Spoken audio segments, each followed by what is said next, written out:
Hello mga kamamigs, ang nagbabalik ang iyong lingkod, Mayora Mix TV, at magandang araw sa ating lahat.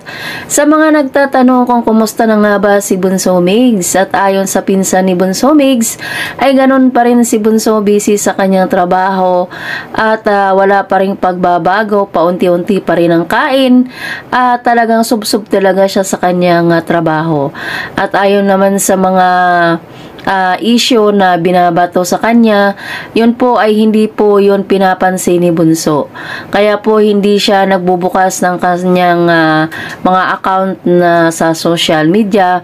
Madalang lang po siya nagbubukas.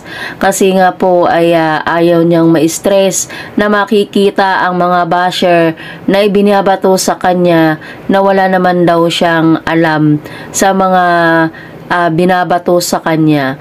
At doon naman sa doon ako nasaktan mga kamamig sa sinabi ni Tatay Jet na okay lang sa kanya kung mawala yung fans ni Bunso na mamigs.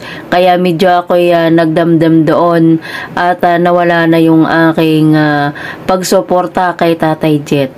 At ngayon mga kamamigs, mayroon akong ipapakita sa inyo na video ni Cutie Mahal at ni Bunso Migs na sila ay nagbi-video call at ipinasa lang din ito sa atin. At panoorin natin at hindi natin alam kung ano yung kanilang pinag-uusapan kasi nakamute. So hanggang dito na lang. Bye!